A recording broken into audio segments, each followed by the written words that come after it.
புதுச்சேரியில் நடந்துள்ள சிறுமியின் கொலை குறித்து தொடர்ந்து செய்திகளை வழங்கி வருகிறார் அங்குள்ள செய்தியாளர் ரஹ்மான். மேலும் விரிவான தகவல்களை தருவதற்காக செய்தியாளர்கள் இணைந்திருக்கிறார்கள். தற்பொழுது செய்தியாளர்களுடன் களத்திலிருந்து நமது நெறியாளர் மணிமாறனும் இணைந்திருக்கிறார். மணிமாறன், நீங்கா துயரத்தோடு ஒரு நிகழ்வு நடந்திருக்கிறது. அந்த நிகழ்வோடு நாம் இன்றைய தினத்தை தொடங்கியிருக்கிறோம். இனி நீங்கள் தொடரலாம். நன்றி. ஒரு செய்தியாளனா மட்டுமே இல்லாம பெண் குழந்தையை பெற்றெடுத்த தந்தையாகவும் நான் புதுச்சேரி மண்ணை நோக்கி வரவழைக்கப்பட்டிருக்கேன். இன்னும் கொஞ்ச நேரத்தில் நம்ம புதுச்சேரியை சென்று சேர முடியும். பெண்களுக்கு எதிராக நடக்கின்ற, குழந்தைகளுக்கு எதிராக நடக்கின்ற பாலியல் வன்கொடுமை சம்பவங்களை பத்தி நம்ம நிறைய பேசுறோம். ஆனா அதற்கான பலன் கிட்டி இருக்கிறதா அப்படின்னா அது ஒரு மிகப்பெரிய கேள்விக்குறிதான். பெண்களை தாயா, சேயா, நதிகளாக, கடவுள்களாக போற்றப்படுகின்ற இதே சமூகத்துலதான் இப்படிப்பட்ட அவலங்களும் நடக்கத்தான் சொல்லுது.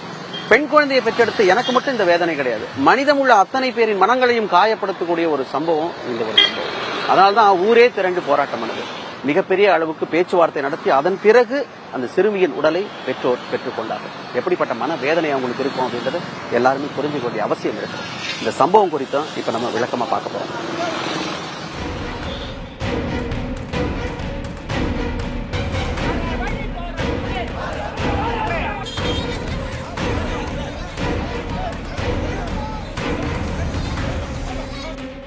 வீட்டுக்கு வெளியே விளையாடிக் கொண்டிருந்த சிறுமி காணாமல் போன 72 மணி நேரத்திற்கு பிறகு சடலமாய் மூட்டையாய் சாக்கடையிலிருந்து கண்டெடுக்கப்பட்டதைக் கண்டு புதுச்சேரியே கலங்கிப் போயிருக்கிறது.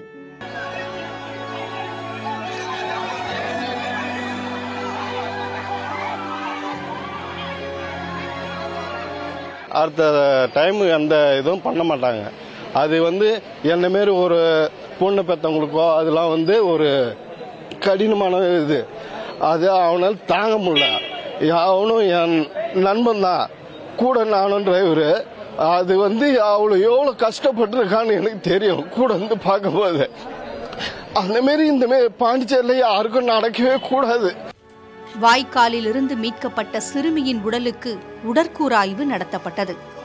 நிபுணர்கள் கொண்ட குழு முன்னிலையில் உடற்கூறாய்வு முழுவதும் வீடியோ பதிவு செய்யப்பட்டது. சிறுமியின் உடலை பெற்றுக்கொள்ள பெற்றோர் மற்றும் உறவினர்கள் மறுப்பு தெரிவித்தனர். குற்றவாளிகளுக்கு தண்டனை வழங்க வேண்டும் என்று அவர்கள் வலியுறுத்தினர். இதனால் முதலமைச்சர் ரங்கசாமி தலைமையில் ஆலோசனை கூட்டம் நடைபெற்றது.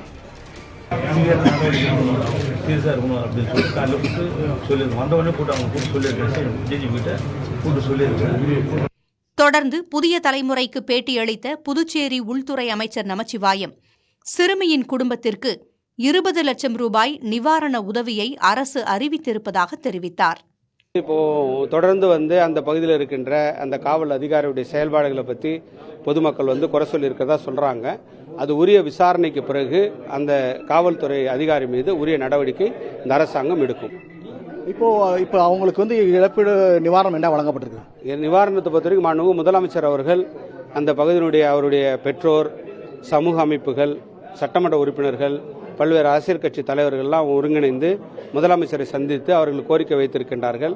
அந்த குடும்பம் மிக ஏழ்மையான குடும்பம், அவங்களுக்கு ஏதாவது நீங்கள் நிவாரணம் கொடுக்கணும்னு சொல்லியிருக்காங்க. அதனால் மாண்புமிகு முதலமைச்சர் அவர்கள் 20 லட்சம் ரூபாய் நிவாரணமாக இப்போதைக்கு அறிவித்திருக்கின்றார்கள். எனவே அந்த நிவாரணம் வெகு விரைவாக அந்த குடும்பத்திற்கு கிடைக்க அனைத்து நடவடிக்கை எடுக்கப்படும். இப்போ இந்த கஞ்சா புழக்கம் தான் அதிகமாக இருக்கிறதுனால இதுக்கான இந்த குற்றத்துக்கான காரணங்கிறாங்க. இதை புதுச்சேரியில் ஒட்டுமொத்தமாக ஒழிக்கிறதுக்கான நடவடிக்கை எடுக்கப்படும். தொடர்ந்து இந்த கஞ்சா போதைப் பொருளை ஒழிப்பதுக்கும் சரி, சட்டம் ஒழுங்கு கட்டுப்படுத்துக்கும் சரி, அதற்கான தனியான டீம் போட்டு தனியாக இது வரைக்கும் நிறையா கஞ்சா கடத்துறவங்க பேர்லையும் கஞ்சா விற்பவங்க பேர்லையும் நடவடிக்கை தொடர்ந்து எடுத்துக்கிட்டு இருக்கிறோம். அதிகப்படியான கேஸ் நிறைய பேரில் போட்டுட்டு இருக்கிறோம். ஆனால் தொடர்ந்து எடுத்துட்டு இருக்கிறோம். இருந்தாலும் மேலும் இதே போன்ற சம்பவங்கள் இன்றைக்கு நடந்திருக்கிறது அப்படின்னு சொல்றதால மேலும் இதை தீவிரப்படுத்துறதுக்கு உரிய அனைத்து நடவடிக்கை நம்முடைய அரசாங்கம் எடுக்கும். ஆயினும் உடலை வாங்க மறுத்து தொடர்ந்து போராட்டம் நடைபெற்றது. இதையடுத்து டிஜிபி, உள்துறை அமைச்சர் நமச்சிவாயம் உள்ளிட்டோருடன் முதலமைச்சர் ரங்கசாமி மீண்டும் பேச்சுவார்த்தை நடத்தினார். புதுச்சேரிக்குள் போதைப் பொருள் கொண்டுவரப்படுவதை தடுக்க நடவடிக்கை எடுக்கப்படும் என்று முதலமைச்சர் ரங்கசாமி தெரிவித்தார். போதைப் பொருள் வருவதை கட்டுப்படுத்த எல்லைகளில் சோதனை செய்ய அறிவுறுத்தப்பட்டுள்ளது. போதைப் பொருள் விவகாரத்தில் அலட்சியமாக செயல்பட்ட அதிகாரிகள் மீது நடவடிக்கை எடுக்கவும் அரசு உத்தரவிட்டுள்ளது. இதையடுத்து சிறுமியின் உடலை பெற்றோர் பெற்றுக் கொண்டனர். சிறுமி கொலை தொடர்பாக 19 வயது கருணாஸ் என்ற நபரும் 57 வயதான விவேகானந்தன் என்பவரும் கைது செய்யப்பட்டுள்ளனர். சிறுமி கொல்லப்பட்ட சம்பவத்தில் 7 சிறார்களுக்கு தொடர்பு இருப்பதாக சமூக வலைதளங்களில் செய்திகள் பரப்பப்பட்டு வருகின்றன. இதுபோன்ற பொய்ச் செய்திகள் மையப் பிரச்சனையை திசை திருப்பிவிடும் என்கிறார்கள் காவலர்கள். அதேபோல விசாரணையும் கரெக்டாக நடந்துட்டு இருக்கு. இது யாரோ டிபேட் பண்றதால தேவையில்லாம ஒரு 7 பேர் படத்தை போட்டு இவங்க தான் அதை பண்ணாங்க இதுதான் பண்ணாங்க சொல்லிட்டு பொதுமக்களுக்கு பதட்டம் உண்டாக்கி இந்த கேஸை டிபேட் பண்ண போல எனக்கு தெரிய வருது. இதனால் மக்களுக்கு அதிக மக்கள் தெரிஞ்சுக்காம இந்த ஸ்டூடெண்ட் தெரிஞ்சுக்காம அந்த 7 பேர் தான் செஞ்சாங்கன்னு சொல்லிட்டு தேவையில்ல. அது அந்த 7 பேருக்கு சம்பந்தம் கிடையாது சார். அது நாங்களும் கொடுக்கல. நாங்கள் விசாரிச்சு எந்த உண்மை கொடுக்குறோமோ அதை போட்டா போதும், அதை மக்கள் நம்பினா போதும்.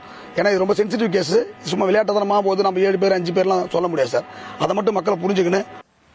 சிறுமியின் உடல் கண்டெடுக்கப்பட்ட வாய்க்கால் உள்ள பகுதியில் பார்த்ததை பதிவு செய்துள்ளார் புதுச்சேரி செய்தியாளர் ரஹ்மான். அதாவது ஏராளமான மது பாட்டில்கள் இந்த பகுதியில் இருக்கின்றது. இதனை அருகில் இருக்கக்கூடிய பகுதியில் நீங்கள் பார்க்கலாம். அதாவது ஒரு பாய் இருக்கின்றது, அதன் அருகிலே தான் இந்த வாய்க்கால் இருக்கின்றது. ஆகவே இந்த சிறுமி பாலியல் வன்கொடுமை செய்து கொலை செய்யப்பட்டிருக்கலாம் என்று சந்தேகப்படுகின்றது. அந்த கோணத்திலே விசாரணை செய்து வருகின்றார்கள். இந்த சிறுமியுடைய சடலம் எடுக்கப்பட்டது. இந்த காட்சியை பார்த்த பெற்றோர்கள் அனைவருமே, அதாவது குழந்தையுடைய பெற்றோர் மட்டுமல்லாமல் புதுச்சேரியில் இருக்கக்கூடிய அனைத்து பெற்றோர்களுக்குமே மிகவும் ஒரு அச்சத்தையும் ஏற்படுத்தியிருக்கின்றது. ஏனென்றால் இந்த சம்பவத்துடைய பின்னணிக்கு, சம்பவத்திற்குடைய முகாந்தரத்துக்கு முக்கியமான காரணம் என்று பார்க்கும்போது மதுதான். இந்த மது போதையில் தான் இந்த சம்பவம் நடந்திருப்பதாக இந்த பகுதி மக்கள் அதிகம் குற்றச்சாட்டுகின்றார்கள். போதையின் தாக்கத்தில் பாலியல் துன்புறுத்தல் முயற்சி மேற்கொள்ளப்பட்டு கொலையில் முடிந்ததாக முதற்கட்ட தகவல்கள் தெரிவிக்கின்றன. புதிய தலைமுறைக்காக புதுச்சேரியிலிருந்து ஒளிப்பதிவாளர்கள் பாலா மற்றும் ஸ்ரீதருடன் செய்தியாளர்கள் ரஹ்மான் மற்றும் ஸ்ரீதர். சிறுமி காணாம போன மார்ச் மாதம் 2ஆம் தேதியிலிருந்து அடுத்தடுத்து என்ன நடந்துச்சு அப்படிங்கிற செய்தியை களத்திலிருந்து தொடர்ச்சியாக கொடுத்து கொண்டே இருக்கிறார் செய்தியாளர் ரஹ்மான்.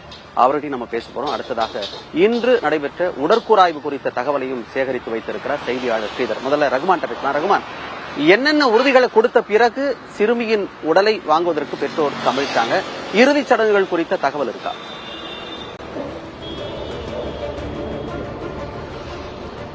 கண்டிப்பா மணிமாறன், அதாவது நான் இந்த செய்தியை ஒரு கனத்த இதயத்தோடு தான் பதிவு செய்கின்றேன். கடந்த சனிக்கிழமை இந்த குழந்தை காணாமல் போனது என்று தெரிந்தவுடன் போலீசார் தேடும்போது நானும் என்னுடைய ஒளிப்பதிவாளர் ஸ்ரீதரும் சேர்ந்துதான் அந்த எல்லா இடங்களிலும் தேடினோம். கடைசியில் அந்த திங்கட்கிழமை என்று அந்த குழந்தை அந்த வாய்க்காலில் கிடக்கின்றது என்று தெரிந்தவுடன் அதை உற்று நோக்கும் போது என்னுடைய ஒளிப்பதிவாளர் கூட சொன்னார், இதில் மூட்டையாக கட்டி கிடக்கின்றது என்றார். நான் அப்போது கூட அதை நான் நம்பவில்லை. அந்த குழந்தையாக இருந்திருக்க கூடாதோ என்று நினைத்தேன். அப்போதுதான் அந்த காவலர் அந்த பிஞ்சு குழந்தையுடைய கையை தூக்கி காண்பிக்கும் போது கண்டிப்பாக அந்த பெற்றோர் இல்லை, நானும் ஒரு பெண் குழந்தை பெற்றவன் என்ற வகையிலே மிகுந்த ஒரு துயரத்தில் ஆழ்ந்திருக்கின்றேன். அந்த வகையிலே நாம் நின்று கொண்டிருக்கூடிய இந்த தெருவிலே அந்த குழந்தை துள்ளி குதித்து விளையாடி கொண்டிருக்கின்றது. இந்த பகுதி சோலைநகர் முழுவதுமாக இருக்கக்கூடிய பகுதிகளிலே அந்த குழந்தை எல்லோர் மனதிலும் அதாவது நீங்காமல் இடம்பெற்ற இந்த குழந்தையானது இன்று உயிரற்ற பிணமாக அது இங்கு இந்த இடத்திலே வைக்கப்பட்டிருக்கின்றது. அதற்கு பொதுமக்கள் அஞ்சலி செலுத்தி வருகின்றார்கள். இந்த விவகாரத்தை பொறுத்தவரை புதுச்சேரி முதலமைச்சர் ரங்கசாமி அந்த பெற்றோர் உறவினர்கள் அனைவரையுமே அழைத்து அவர்களிடம் ஒரு உறுதியளித்திருக்கின்றார்கள்.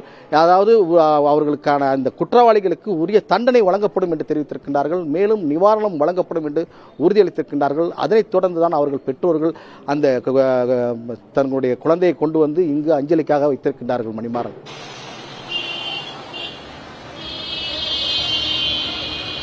ரஹ்மான் இணைப்பில் நம்ம தொடர்ந்து பேசலாம். செய்தியாளர் ஸ்ரீதரம் நம்முடைய இணைந்திருக்கிறார், ஏற்கனவே குறிப்பிட்டோம். ஸ்ரீதர், இன்று வெளியாகி இருக்கிற அந்த உடற்கூறாய்வு அறிக்கை இருக்கு இல்லையா, அதுல என்னவெல்லாம் குறிப்பிடப்பட்டிருக்கு? அது சம்பந்தமா காவல்துறையினர் என்னவெல்லாம் சொல்லியிருக்காங்க? குறிப்பாக இந்த பிரேத பரிசோதனை அறையிலிருந்து அந்த குழந்தையை வெளியே கொண்டு வரும்போது அவரது தந்தை விளையாட சென்ற தனது மகளை தற்போது மூட்டையாக கட்டி கொடுத்து விட்டார்களே என்ற கதறிய காட்சிதான் நம் கண்முன்னே நிற்கிறது. அந்த அளவுக்கு கொடூரமான கொலையாகத்தான் இது பார்க்கப்படுகிறது. ஒட்டுமொத்த புதுவையும் உலுக்கிய கொலைதான் இந்த சிறுமியின் கொலை. இந்த கொலையின் பிரேத பரிசோதனை அறிக்கை இன்னும் முழுமை பெறவில்லை. ஆனால் பிரேத பரிசோதனை அறிக்கை வந்தவுடன் அனைத்து விதமான தகவல்களும் நாங்கள் தெரிவிக்கிறோம் என டிஜிபி அலுவலகம் சற்று முன் தெரிவித்திருக்கிறார்கள். அதே சமயத்தில் உள்துறை அமைச்சரும் இந்த வழக்கை பொறுத்தவரைக்கும் ஆதாரப்பூர்வமான தகவல்களை தான் நாங்கள் தர வேண்டும், அதற்காகத்தான் காத்திருக்கிறோம். வாய்க்கு வந்தபடியெல்லாம் பேசிவிட்டால் சட்டத்தின் முன்பாக அதெல்லாம் செல்லாத போய்விடும்.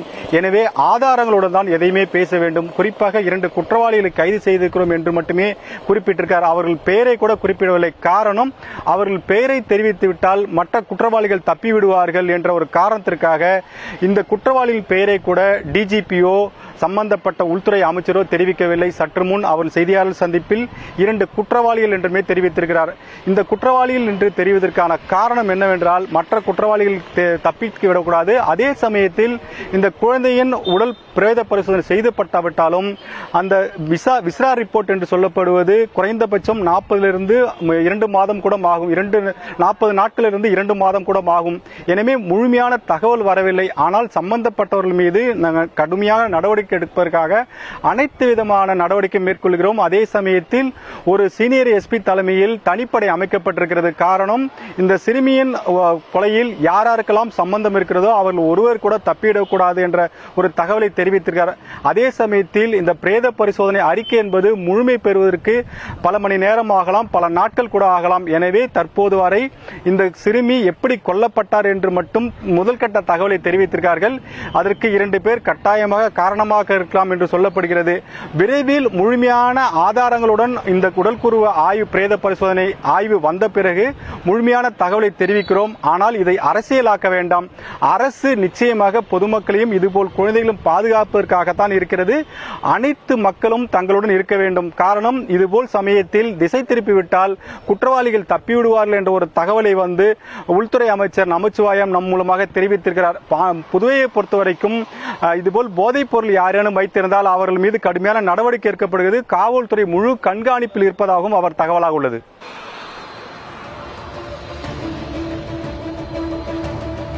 களத்திலிருந்து விவரங்களை வழங்கிய உங்கள் இருவருக்கும் நன்றி. புதுச்சேரியில் 9 வயது சிறுமி கொல்லப்பட்ட சம்பவம் மிகப்பெரிய கொந்தளிப்பை ஏற்படுத்தியிருக்கு. புதுச்சேரி இணைக்கு போயிட்டு இருக்கிற எனக்கே அந்த கொந்தளிப்பை உணர முடியுது. இன்னொன்னு, போராடி இருக்காங்க பல இடங்கள்ல. அவங்க பாதிக்கப்பட்ட அந்த சிறுமியின் குடும்பத்தாரோ உறவினர்களோ மட்டும் இல்ல, பொதுமக்களும் இந்த போராட்டத்தில் இறங்கி இருக்கிறார்கள். அப்படின்னா இந்த சம்பவத்தோட வீரியத்தை நம்மால புரிஞ்சுக்க முடியும். அதை பத்தி தான் இப்ப நம்ம விளக்கமா பார்க்க போறோம். ஒவ்வொருவரும் தங்கள் வீட்டில் நடந்த துயரத்தை போல பதறுகிறார்கள்.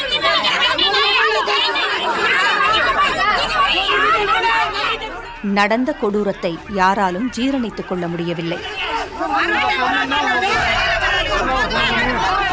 சிறுமி காணாமல் போன அடுத்த நாள் முதலே போராட்டங்கள் நடந்து வந்தாலும் சிறுமியின் உடல் கிடைத்தது முதல் மக்களின் கோபம் பல்வேறு போராட்ட வடிவங்களை எடுத்துள்ளது. புதுச்சேரி காந்தி சிலைக்கு அருகே திரண்டு போராட்டம் நடத்திய மக்கள் கடலில் இறங்கும் போராட்டத்தில் ஈடுபட்டனர். எங்களுக்கு பயமா இருக்குது. எங்களுக்கு இந்த நீதி கிடைச்சாதான் இனிமேல் எந்த குழந்தைங்களுக்கும் அது மாதிரி ஆகாது. எங்களுக்கு போதையை ஃபர்ஸ்ட் ஒழிக்கணும். போதையை ஒழிக்க சொல்லுங்க. போதையை ஒழிச்சாதான் இது நல்லாவே நடக்கும். இது பயமா இருக்குது. எல்லா சின்ன சின்ன பிள்ளைங்க பயமா இருக்கு. வெளியே அனுப்புறது கூட பயமா இருக்குதுங்க. ஸ்கூலுக்கு அனுப்புறதுக்கு படிப்பு கெட்டு போகுது பசங்களுக்கு. அது கரெக்டா போலீஸ் ஃபாலோ பண்ணி கரெக்டா பண்ணிருந்தா இந்த விஷயம் விஷயம் ஆயிருக்காது. இந்த குழந்தை இறந்துருக்காது. புரியுதுங்களா? கஞ்சா எல்லா இடத்துல விற்கிறாங்க. கரெக்டாக பிடிச்சி கஞ்சா வைங்க. கஞ்சா வச்சாதான் இனிமேல் குழந்தை நாளைக்கு பாதிப்பு கிடையாது. இந்த வட மாநிலத்தில் எவ்வளோ நடந்தது, இனி பாண்டிச்சேரி நடக்குது. நாங்கள் நம்ம ஊர் நடக்கும். எப்படி சாப்பிட முடியும்? இதுக்கு நல்ல சட்டத்தை மாற்றி எழுதணும். சும்மா போஸ்கோ இடத்துல போட்டு ஏதாவது போட்டு பசங்களை விடக்கூடாது வெளியே. அவங்களுக்கு மரண தண்டனை கிடைக்கணும். மரண தண்டனை கிடைத்தால் மட்டுமே குற்றங்கள் அதிகமாக மட்டுமே சட்டங்கள் இது பண்ண சொல்றோம்.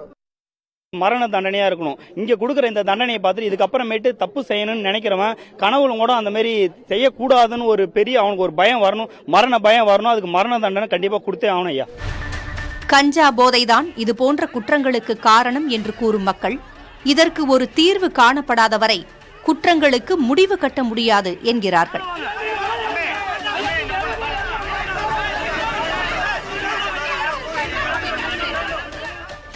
இதேபோல புதுச்சேரியில் பல்வேறு இடங்களில் போராட்டங்கள் தன்னெழுச்சியாக நடைபெற்றன.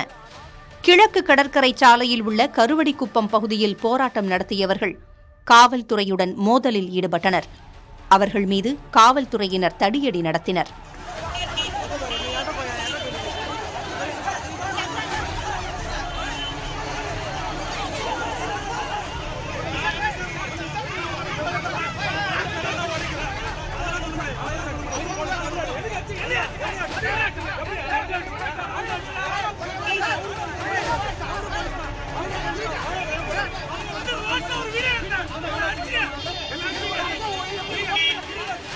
இதற்கிடையே சிறுமி கொலையில் தொடர்புடையவர்களுக்கு ஆதரவாக யாரும் நீதிமன்றத்தில் ஆஜராகப் போவதில்லை என்று புதுச்சேரி வழக்கறிஞர்கள் சங்கத்தினர் தெரிவித்துள்ளனர். இந்த குடும்பத்தினுடைய பெண்ணாக நாங்கள் கருதல.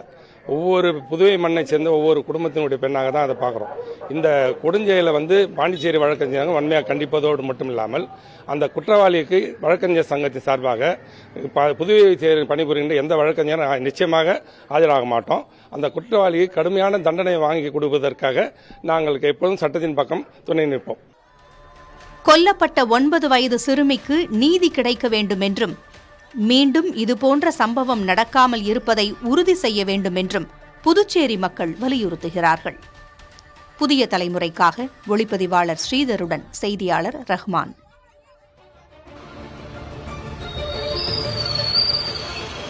பெண் குழந்தைகளுக்கு எதிராக பாலியல் குற்றச்செயல்களில் ஈடுபடுறவங்களுக்கு எதிராக போக்சோ சட்டம் பாயத்தான் செய்யுது. ஆனாலும் இது போன்ற சம்பவங்கள் நடக்காம இருக்கா கேள்விப்படுறாங்க. இதை பத்தி நிறைய கேள்விகள் நமக்கே இருக்கு. பல்வேறு தகவல்களை நம்மோடு பகிர்ந்து கொள்வதற்காக குழந்தைகள் நல செயற்பாட்டாளர் தேவனையா நம்மோடு இணைந்திருக்கிறார். வணக்கம் சார்.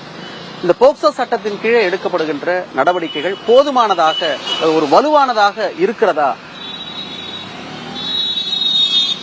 போக்சோ சட்டங்கிறது குழந்தை மீது நடக்கிற பாலியல் வன்முறையை தடுப்பதற்கான ஒரு சட்டம், ஒரு விரிவான சட்டம். இந்தியாவில் முதலாக குழந்தைகளுக்கு எதிராக நடக்கிற பாலியல் வன்முறை தடுப்பதற்கான அனைத்து விதமான ஒரு விரிவான சட்டம். ஆனா டேட்டாஸ் படி, அதாவது தேசிய குற்றவியல் ஆய்வு நிறுவன டேட்டா படி பாத்தீங்கன்னா வழக்கு பதிவு செய்வதற்கும் வழக்குல கன்விக்ஷன் தண்டிக்கப்படுகிற விதம் ரொம்ப கம்மியா இருக்குங்கிறது தான் டேட்டா இருக்கு. அதாவது கடந்த ஆண்டு டேட்டா படி பாத்தீங்கன்னா தமிழ்நாடு போன்ற மாநிலங்கள்ல 14 to 16 விழுக்காடு அதுதான் அதிகபட்சம். இப்ப 100 வழக்குகள் பதிவு செஞ்சா 16 வழக்குகள் தான் கன்விக்ஷன் தண்டிக்கப்படுறாங்க அப்படிங்கிறது இருக்கு. அதான் நிலைமை. குழந்தைகளுக்கு எதிராக நடக்கிற வன்முறையில அந்த பாலியல் வன்முறையை விரிவாக பேசப்படுற சட்டம். அதாவது பாலியல் வன்முறை அப்படின்னா நம்ம என்ன நினைக்கிறோம், கடுமையான உடல் உறவு தான் நினைக்கிறாங்க. ஆனா போக்சோ சட்டம் தொடுதல், தடவுதல் இருந்து படங்கள் காட்டுறது, உடை இல்லாமல் நிக்கிறதுங்கிற ஒரு விரிவான விஷயங்களை சொல்லுது. இது இந்த சட்டத்துல கடுமையான தண்டனைகள் உள்ள சட்டம். கடந்த சமீபத்துல இதனுடைய அமெண்ட்மெண்ட்ல 12 வயது கீழே ஒரு குழந்தைக்கு பாலியல் வன்முறை நடந்து அந்த இறந்துட்டாங்க அப்படின்னா குழந்தைனா தூக்கு தண்டனை வரைக்கும் இருக்கு. இது ஒரு ஜென்ரல் நியூட்ரல், ஆண் குழந்தை பெண் குழந்தையானாலும் பொதுவான சட்டமா தான் இந்த சட்டம். போக்சோ வழக்குல பதிவு செய்யப்பட்டு தண்டனை பெறுபவர்களின் எண்ணிக்கை இருக்குல்ல, அது குறைவாக இருப்பதால் தான் குற்றங்கள் அதிகரிக்குதா அப்படின்னு ஒரு கேள்வி இருக்கு. என்ன சொல்றீங்க?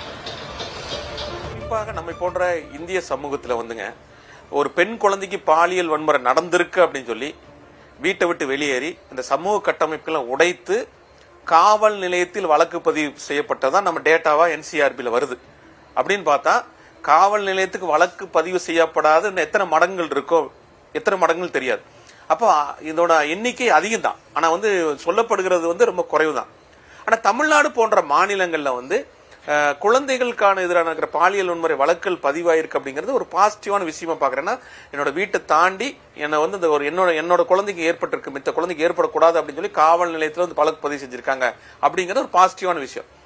ஆனா என்ன ஃபாலோ பண்றது, என்ன யார் ஃபாலோ பண்ற அந்த கேஸ? இதோட குற்றம் நடந்துருச்சு, இந்த குற்றத்தை யார் ஃபாலோ பண்றா? இப்படி ஒரு வலுவான சட்டத்துல ஒரு நோடல் ஆபீசர்ங்கிறது அப்படி கிடையாது. இப்ப ஃபார் எக்ஸாம்பிள் ஒரு SC/ST அட்ராசிட்டி ஆக்ட் இருக்கு. நம்ம தலித் மற்றும் ஆதிவாசி மக்களுக்கு எதிராக நடக்கிற வன்கொடுமையில் தடுப்பு சட்டம். அதுல ஒரு நோடல் ஆபீசர் உண்டு, ஒரு அடிஷனல் SP தலைமையில ஒரு நோடல் ஆபீசர் இருக்குன்னு சொல்லு. ஆனா அப்படி கிடையாது. இங்க யார் பொறுப்பாளர்கள், யார் கடமையாளர்கள் அப்படிங்கிற கேள்வி இங்க போக்சோல இருக்கு. நம்மளோட போன்ற இங்க தமிழ்நாடாக இருக்கலாம், அல்ல புதுச்சேரி போன்ற மாநிலத்தில் யார் ஃபாலோ பண்றா, வழக்கு பதிவு செய்யறாங்க, யார் ஃபாலோ பண்றா, அந்த பாதிக்கப்பட்ட குழந்தைகளுக்கு யார் போய் நடக்கிறான், வழக்கு மன்றத்துக்கு வரும்போது யார் ஃபாலோ பண்றா அப்படிங்கிற விஷயங்கள் வருது. அடுத்த அழுத்தங்கள் சார்பாகவும் இந்த தீர்ப்புகள் அது அழுத்தங்கள்னா நாளைக்கு பேப்பர்ல போட்டுருவாங்க, நாளைக்கு கேஸ் நிறைய நடக்கும், ஐயோ உனக்கு திரும்ப அந்த பாப்பாவுக்கு திருமணம் நடக்காது அப்படின்னு சமூக அழுத்தமும் பல்வேறு விதத்தில் சட்ட ரீதியான அழுத்தங்களுமே இதனால இந்த வழக்குகளுடைய தண்டனை குறையுது அப்படின்னு சொல்றாங்க. குற்றம் நடந்து உயிர் போன பிறகுதான் நடவடிக்கை அப்படின்னா இதுக்கு என்னதான் தீர்வு?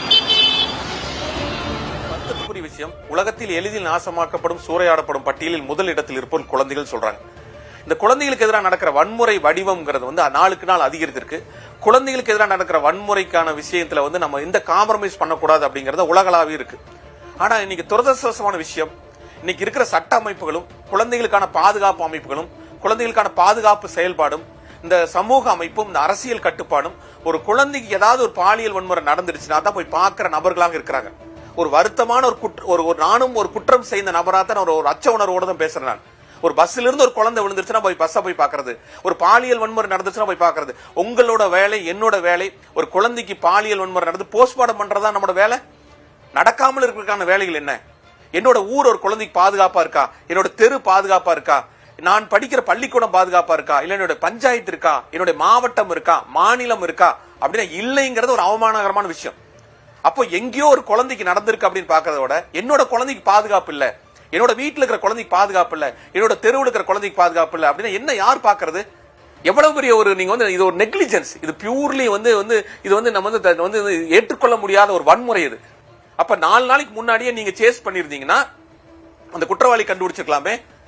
அப்ப இந்த நடைமுறைகள் தான் வருத்தமா இருக்கு. அப்ப இந்த இருக்கிற அமைப்புகள், இருக்கிற செயல்பாடு, அப்ப குழந்தைகளுக்கு எதிராக நடக்கிற வன்முறையை தடுப்பது என்பது எளிதுங்கிறாங்க வரலாற்று. ஆனால் நடவடிக்கை எங்க இருக்கு? ஒரு குழந்தைக்கு எதிராக நடக்கிற வன்முறையை தடுப்பதற்கான ஒரு குழந்தை நேய சமூகத்தை உருவாக்க என்ன வேலை செஞ்சிருக்கிறோம் நம்ம?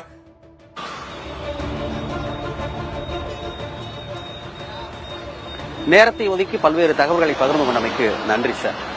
இந்த விவகாரத்தில் 1 வாரத்திற்குள் விசாரணை நடத்தி முடிக்க உத்தரவிடப்படும் அப்படின்னு சொல்லியிருக்காங்க புதுச்சேரியின் துணைநிலை ஆளுநர் தமிழிசை சவுந்தரராஜன். நம்முடைய செய்தியாளர்கிட்ட அவங்க பகிர்ந்து கொண்டவற்றை பார்க்கலாம். ஃபாஸ்ட் ட்ராக் நீதிமன்றம், அந்த நீதிமன்றம் எப்போது அமைக்கப்படும், என்னென்ன நடவடிக்கை? உடனே அமைக்கப்படும். 1 வாரத்திற்குள்ள விசாரணை முடிக்கப்படும் ஆணையிட போறேன் நான்.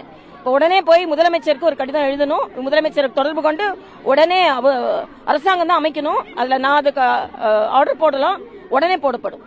மேலும் இந்த போதைப் பொருள் அதிகமா புதுச்சேரியில் வருதுன்னு சொல்லி ஒரு புகார் வந்திருக்கு. இல்ல, அது போதைப் பொருள் ஏற்கனவே கட்டுப்படுத்தி கொண்டு இருக்கிறோம். அதற்கு மேலும் இருந்ததுன்னா நிச்சயமா அது கட்டுப்படுத்தப்படும். யாரும் போதைப் பொருள்கள் விற்பனை செய்யணும்னு யாரும் விருப்பப்படுறது இல்ல. பாதை மாறிய இளைஞர்களாலும் இது நடக்குது, போதை பாதை நடக்குது. அதனால மிக கவலை அளிக்கக்கூடிய ஒன்று. அந்த தாயோடு தாயாக நான் நிற்கிறேன், அந்த குடும்பத்தோடு நான் நிற்கிறேன், போராட்டக்காரர்களின் உணர்வை நான் மதிக்கிறேன். ஆறாத வடுவாக இருக்கின்ற, அதாவது மருந்தில்லாத காயமாக இருக்கின்ற இந்த சம்பவத்திலிருந்து எல்லாரும் மீண்டு வரணும் அப்படின்னா உரிய நடவடிக்கை துரிதமாக எடுக்கப்பட வேண்டும். அதைத்தான் உறுதியாகவும் கொடுத்திருக்காங்க அரசு தரப்புல. மக்கள் இத்தனை பேர் கொதித்தெழுந்திருக்கிறார்கள் அப்படின்னா இந்த சம்பவம் எந்த அளவுக்கு மிகப்பெரிய அளவுக்கு காயத்தை உண்டு பண்ணிருக்கு அப்படின்னு நம்ம புரிஞ்சுக்க முடியுது. அதற்காகத்தான் புதுச்சேரி வரைக்குமே புதிய தலைமுறை பயணப்பட்டு வந்திருக்கு. இன்னும் பல்வேறு செய்திகளை வழங்குவதற்காக செய்தியாளர் பூங்குழலி இணைந்திருக்கிறார். பூங்குழலி, இனி நீங்கள் தொடரலாம். நன்றி மணிமாறன். இது குறித்து இன்னும் தொடரும் நிகழ்வுகளை களத்திலிருந்து தொடர்ந்து பதிவு செய்யுங்கள். தற்போதைய தகவல்களை வழங்கியமைக்கு நன்றி மணிமாறன்.